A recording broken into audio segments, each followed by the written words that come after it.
Lectura del Conflicto de los Siglos, capítulo 3. Una era de tinieblas espirituales. El apóstol Pablo, en su segunda carta a los tesalonicenses, predijo la gran apostasía que había de resultar en el establecimiento del poder papal. Declaró respecto al día de Cristo: no vendrá sin que antes venga la apostasía, y se manifieste el hombre de pecado, el hijo de perdición, el cual se opone y se levanta contra todo lo que se llama Dios o es objeto de culto, tanto que se siente en el templo de Dios como Dios, haciéndose pasar por Dios. Segunda de Tesalonicenses 2, 3 y 4. Y además el apóstol advierte a sus hermanos que está en acción el misterio de la iniquidad. Versículo 7. Ya en aquella época veía él que se introducía en la iglesia errores que prepararían el camino para el desarrollo del papado. Poco a poco, primero solapadamente y a hurtadillas, y luego más abiertamente, a medida que aumentaba su fuerza y ganaba el control de la mente de los hombres, el misterio de la iniquidad hizo progresar su obra engañosa y blasfema. De un modo casi imperceptible, las costumbres del paganismo penetraron en la iglesia cristiana. El espíritu de transigencia y conformidad fue coartado por algún tiempo por las terribles persecuciones que sufriera la iglesia bajo el régimen del paganismo. Pero cuando la persecución cesó y el cristianismo entró en las cortes y palacios, la iglesia dejó a un lado la humilde sencillez de Cristo y de sus apóstoles por la pompa y el orgullo de los sacerdotes y gobernantes paganos, y sustituyó los requerimientos de Dios por las teorías y tradiciones de los hombres. La conversión nominal de Constantino a principios del siglo IV causó gran regocijo, y el mundo, disfrazado con capa de rectitud, se introdujo en la iglesia. Desde entonces la obra de corrupción progresó rápidamente. El paganismo, que parecía haber sido vencido, vino a ser el vencedor. Su espíritu dominó la iglesia. Sus doctrinas, ceremonias y supersticiones se incorporaron a la fe y al culto de los que profesaban ser discípulos de Cristo.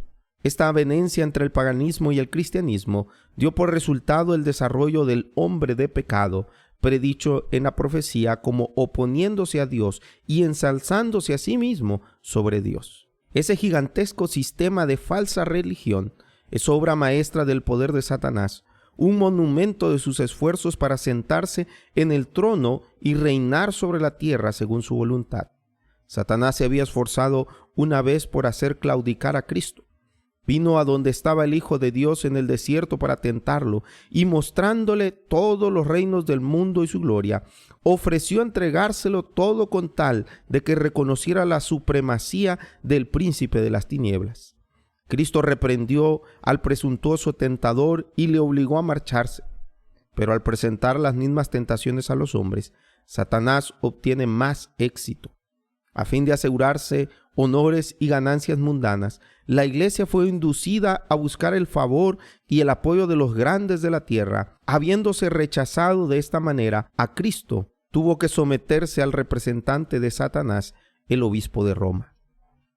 Una de las principales doctrinas del romanismo enseña que el Papa es la cabeza visible de la Iglesia Universal de Cristo, y que fue investido de suprema autoridad sobre los obispos y los pastores de todas las partes del mundo. Aún más, el Papa se le ha dado los títulos propios de la divinidad. Se le ha titulado Señor Dios el Papa, y se le ha declarado infalible. Exige que todos los hombres le rindan homenaje. La misma pretensión que sostuvo Satanás cuando tentó a Cristo en el desierto, la sostiene aún por medio de la Iglesia de Roma, y muchos son los que están dispuestos a rendirle homenaje. Sin embargo, los que temen y reverencian a Dios resisten esa pretensión que es un desafío al cielo, como resistió Cristo las instancias del astuto enemigo. Al Señor tu Dios adorarás y solo a Él servirás. Lucas 4:8. Dios no ha hecho alusión alguna en su palabra a que Él haya elegido a un hombre para que sea la cabeza de la iglesia. La doctrina de la supremacía papal se opone abiertamente a las enseñanzas de las Santas Escrituras. Solo por la usurpación puede el Papa ejercer autoridad sobre la Iglesia de Cristo. Los romanistas se han empeñado en acusar a los protestantes de herejía y de haberse separado caprichosamente de la verdadera Iglesia. Pero estos cargos recaen más bien sobre ellos mismos y ellos son los que arriaron la bandera de Cristo y se apartaron de la fe que ha sido dada una vez a los santos. Judas 3. Bien sabía Satanás que las santas escrituras capacitarían a los seres humanos para discernir sus engaños y oponerse a su poder. Por medio de la palabra fue como el mismo Salvador del mundo resistió los ataques del tentador. A cada asalto suyo, Cristo presentaba el escudo de la verdad eterna diciendo: escrito está. A cada sugestión del adversario oponía él la sabiduría y el poder de la palabra. Para mantener su poder sobre los hombres y establecer la autoridad del usurpador papal, Satanás necesita que ellos ignoren las santas escrituras. La Biblia ensalza a Dios y lo coloca a los hombres, seres finitos, en su verdadero sitio. Por consiguiente, hay que esconder y suprimir las verdades sagradas. Esta fue la lógica que adoptó la Iglesia romana. Durante siglos se prohibió la circulación de la Biblia. No se permitía a la gente que se leyese ni que se la tuviese en sus casas. Y sacerdotes y prelados sin principios interpretaban sus enseñanzas para sostener sus pretensiones. Así fue como el Papa vino a ser reconocido casi universalmente como vicegerente de Dios en la tierra, dotado de autoridad sobre la Iglesia y el Estado. Una vez suprimido lo que descubría el error, Satanás hizo lo que quiso. La profecía había declarado que el papado pensará en cambiar los tiempos y la ley. Daniel 7:25. No tardó en iniciar esta obra para dar a los conversos del paganismo un sustituto del culto a los ídolos, y para animarlos a que aceptaran nominalmente el cristianismo, se introdujo gradualmente en el culto cristiano la adoración de imágenes y reliquias. Este sistema de idolatría fue definidamente sancionado por decreto de un concilio general. Para completar su obra sacrílega, Roma se atrevió a borrar la ley de Dios, el segundo mandamiento, que prohíbe la adoración de las imágenes, y a dividir en dos el último mandamiento para conservar el número de estos. El espíritu de concesión al paganismo fomentó aún más el desprecio de la autoridad del cielo. Obrando por medio de dirigentes no consagrados de la Iglesia, Satanás atentó también contra el cuarto mandamiento y trató de echar a un lado el antiguo sábado, el día que Dios había bendecido y santificado, Génesis 2, 2 y 3, para colocar en su lugar el día festivo observado por los paganos como el venerable día del sol. Este intento no se hizo al principio abiertamente. En los primeros siglos, el verdadero día de reposo, el sábado, había sido guardado por todos los cristianos, los cuales, siendo celosos de la honra de Dios y creyendo que su ley es inmutable, respetaban escrupulosamente la santidad de sus preceptos. Pero Satanás procedió con gran sutileza por medio de sus agentes para lograr su objetivo.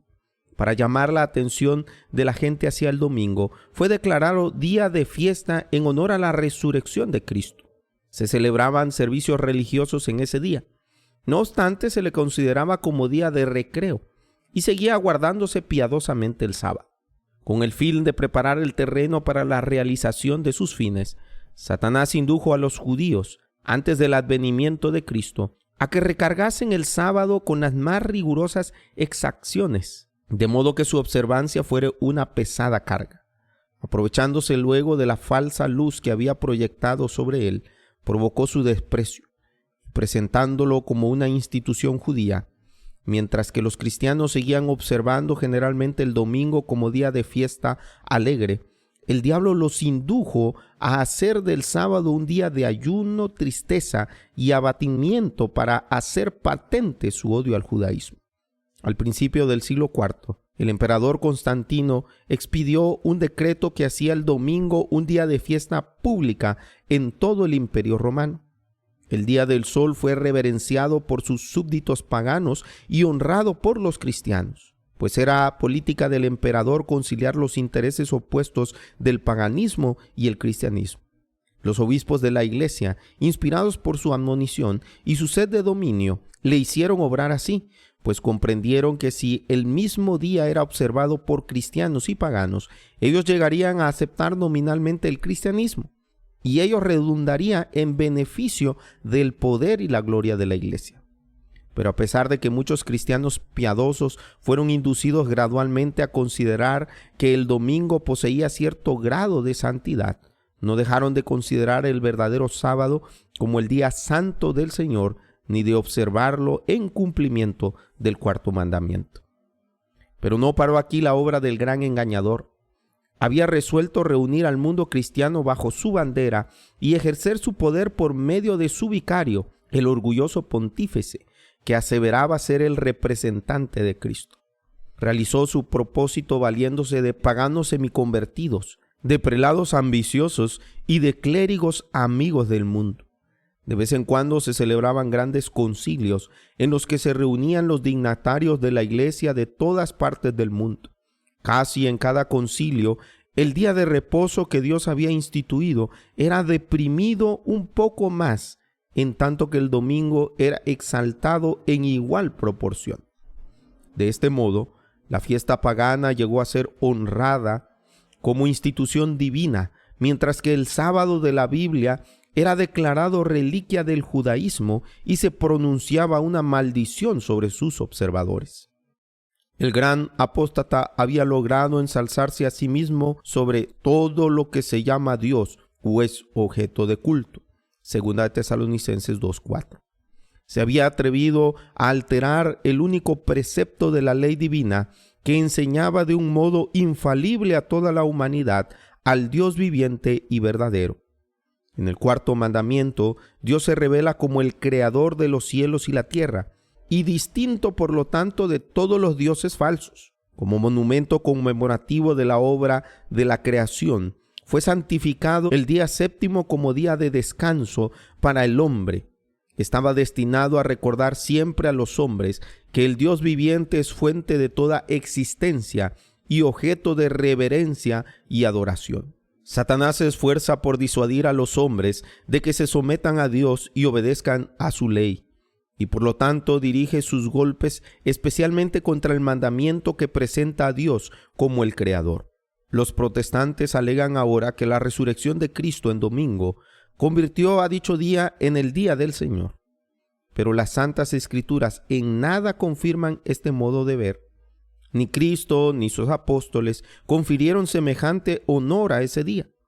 La observancia del domingo como institución cristiana tuvo su origen en aquel misterio de iniquidad que había iniciado su obra en los días de Pablo. ¿Dónde y cuándo adoptó el Señor a este hijo del papado? ¿Qué razón válida puede darse en favor de un cambio de las Santas Escrituras no sanciona? Ya para el siglo VI, el papado se había consolidado. El asiento de su poder quedó fijado en la ciudad imperial, cuyo obispo fue proclamado cabeza de toda la iglesia. El paganismo había dejado el lugar al papado.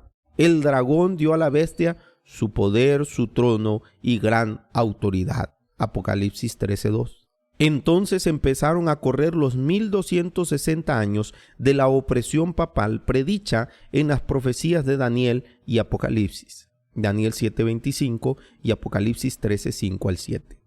Los cristianos se vieron obligados a optar entre sacrificar su integridad y aceptar el culto y las ceremonias papales, o pasar la vida encerrada en los calabozos, o morir en el tormento, en la hoguera o bajo el hacha del verdugo. Entonces se cumplieron las palabras de Jesús: seréis entregados aún por vuestros padres, hermanos, parientes y amigos, y matarán a algunos de vosotros. Seréis odiados todos por causa de mi nombre. Lucas 21, 16 y 17.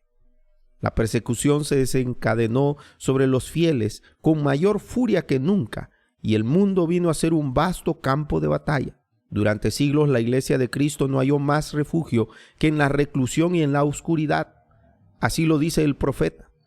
La mujer huyó al desierto, donde tenía un lugar preparado por Dios para ser sustentada allí por 1270 días. Apocalipsis 12:6. La llegada de la Iglesia romana al poder marcó el inicio de la Edad Media. A medida que crecía su poder, las tinieblas se hacían más densas. La fe pasó de Cristo, el verdadero fundamento, al Papa de Roma. En vez de confiar en el Hijo de Dios para obtener el perdón de sus pecados y la salvación eterna, el pueblo recurría al Papa y a los sacerdotes y prelados, a quienes él había investido de autoridad. Se les enseñó que el Papa era su mediador terrenal y que nadie podía acercarse a Dios sino por medio de él. Y para los fieles, el Papa ocupa el lugar de Dios y que por lo tanto debía obedecerlo sin reservas. Con solo desviarse de sus disposiciones, se hacían acreedores de los más severos castigos que había de imponerse a los cuerpos y almas de los transgresores.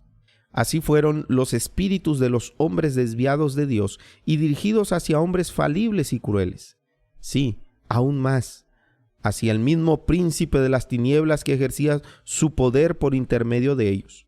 El pecado se disfrazaba como manto de santidad cuando las santas escrituras se suprimen y el hombre llega a considerarse como ente supremo. ¿Qué otra cosa podrá esperarse sino fraude, engaño y degradante iniquidad? Al ensalzarse las leyes y las tradiciones humanas, se puso en manifiesto la corrupción que resulta siempre del menosprecio de la ley de Dios. Aquellos fueron días difíciles para la Iglesia de Cristo. Pocos en verdad eran los defensores de la fe. Aun cuando la verdad no quedó sin testigos, a veces parecía que el error y la superstición prevalecerían por completo y que la verdadera religión sería desterrada de la tierra. El evangelio se perdía de vista mientras que las formas de religión se multiplicaban y la gente se veía abrumada bajo el peso de exacciones rigurosas. No solo se le enseñaba a ver en el Papa a su mediador, sino aún a confiar en sus propias obras para la expiación del pecado. Largas peregrinaciones, obras de penitencia, la adoración de reliquias, la construcción de templos, reliquiarios y altares, la donación de grandes sumas a la iglesia. Todas estas cosas y muchas otras parecidas les eran impuestas a los fieles para aplacar la ira de Dios o para asegurarse su favor. Como si Dios, a semejanza de los hombres, se enojara por pequeñeces o pudiera ser apaciguado por regalos y penitencias. A pesar de que los vicios prevalecían, aún entre los jefes de la Iglesia romana, su influencia parecía ir siempre en aumento. A finales del siglo VIII, los partidarios del Papa empezaron a sostener que en los primeros tiempos de la Iglesia tenían los obispos de Roma el mismo poder espiritual que a la fecha se arrogaban. Para establecer esta pretensión, había que valerse de algunos medios que pronto fueron sugeridos por el padre de la mentira. Los monjes fraguaron viejos manuscritos. Se descubrieron decretos de concilios de los que nunca se había oído hablar hasta entonces, y que establecían la supremacía universal del Papa desde los primeros tiempos, y la Iglesia, que había rechazado la verdad, aceptó con avidez estos engaños.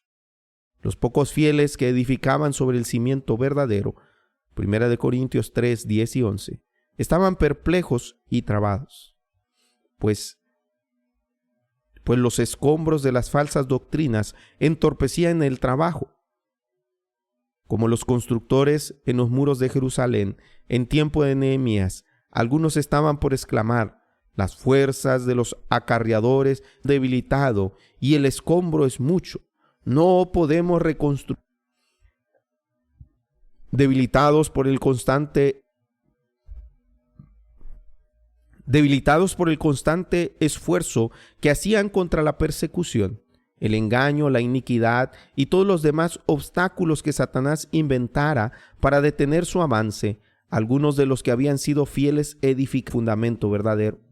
Otros, sin dejarse desalentar por la oposición de sus enemigos, declararon sin temor: no temáis delante de ellos, acordaos del Señor grande y temible. Y cada uno de los que trabajaban tenía su espada ceñida. Efesios 16, 17. Efesios 6, 17. En todo tiempo el mismo espíritu de odio y de oposición a la verdad inspiró a los enemigos de Dios y a los siervos de él necesitaron la misma vigilancia y fidelidad. Las palabras de Cristo a sus primeros discípulos se aplicarán a sus seguidores hasta el fin de los tiempos. Y los que a vosotros digo, a todos lo digo, velad. Marcos 13:37. Las tinieblas parecían hacerse más densas. La adoración de las imágenes se generalizó. Se les encendía velas y se les ofrecían oraciones. Llegaron a prevalecer las costumbres más absurdas y supersticiosas. Los espíritus estaban tan completamente dominados por la superstición que la razón misma parecía haber perdido su poder. Mientras que los sacerdotes y los obispos eran amantes de los placeres sensuales y corrompidos, solo podía esperarse del pueblo que acudía a ellos en busca de dirección, que siguieran sumido en la ignorancia y que siguiera sumido en la ignorancia y en los vicios. Las pretensiones papales dieron un paso más cuando en el siglo XI el Papa Gregorio VII proclamó la perfección de la Iglesia romana. Entre las proposiciones que él expuso, había una que declaraba que la Iglesia no había errado nunca, ni podía errar, según las Santas Escrituras. Pero las pruebas de las Escrituras faltaban para apoyar el aserto. El altivo pontífice reclamaba además para sí el derecho de deponer emperadores y declaraba que ninguna sentencia pronunciada por él podía ser revocada por hombre alguno, pero que él tenía la prerrogativa de revocar las decisiones de todos los demás. El modo en que trató al emperador alemán Enrique IV ilustra la manera sorprendente del carácter tiránico de este abogado de la infalibilidad papal. Por haber intentado desobedecer la autoridad papal, dicho monarca fue excomulgado y destronado. Aterrorizado ante la deserción de sus propios príncipes, que por orden papal fueron instigados a rebelarse contra él, Enrique no tuvo más remedio que hacer las paces con Roma, y un fiel sirviente cruzó los invierno para humillarse ante el Papa. Habiendo llegado al castillo donde Gregorio se había retirado, fue conducido, despojado de sus guardias,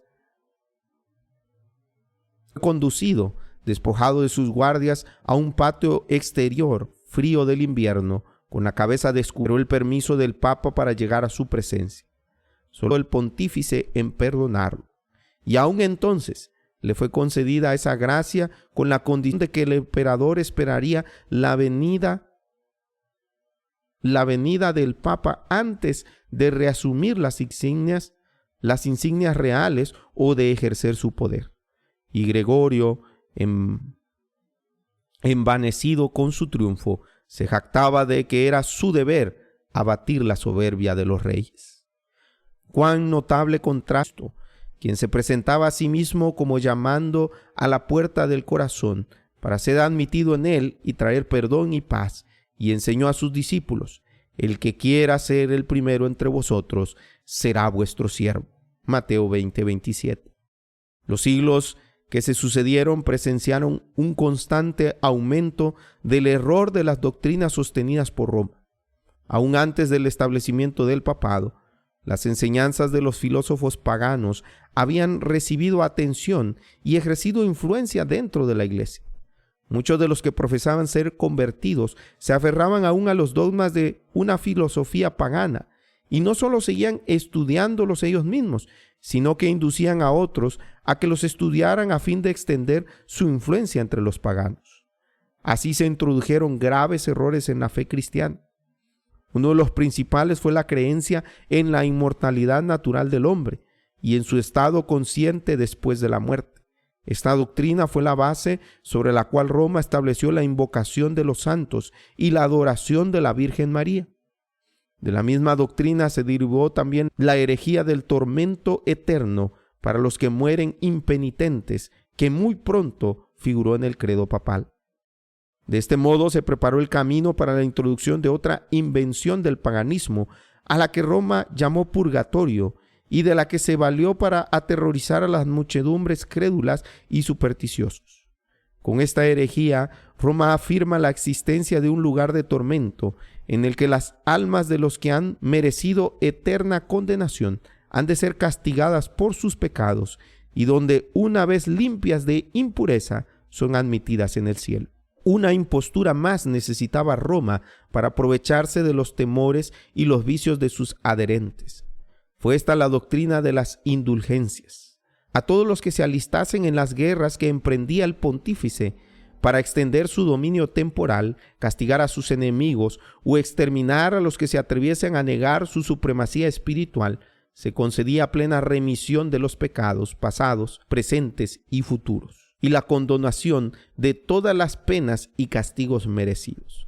Se enseñó también al pueblo que por medio de pagos hechos a la iglesia podían librarse del pecado y librar también a las almas de sus amigos difuntos entregadas a las llamas del purgatorio. Por estos medios llenaba Roma sus arcas y sustentaba la magnificencia, el lujo y los vicios de los que pretendían ser representantes de aquel que no tuvo donde recostar la cabeza. La institución bíblica de la Cena del Señor fue sustituido por el sacrificio idolátrico de la misa. Los sacerdotes papales aseveraban que con sus palabras podían convertir el pan y el vino en el cuerpo y la sangre verdaderos de Cristo. Con blasfema presunción se arrogaban el poder de crear a Dios, creador de todo.